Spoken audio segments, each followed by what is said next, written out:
পবিত্র রমজান মাসে ধর্মীয় অনুশীলনে উৎসাহ দিতে অনন্য উদ্যোগ নিলেন ক্রীড়া প্রতিমন্ত্রী আমিনুল হক।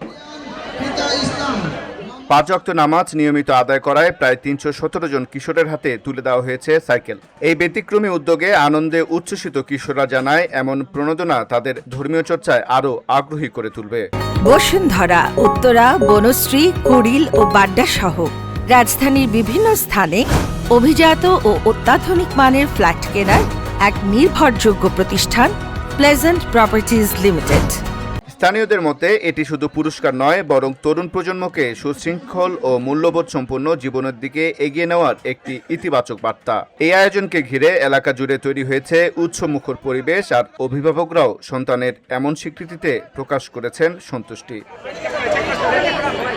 আন্নুর রাশাদ, ভিওটি বাংলা, ঢাকা। পুরস্কার প্রাপ্ত হয়েছেন, যারা উত্তীর্ণ হয়েছেন।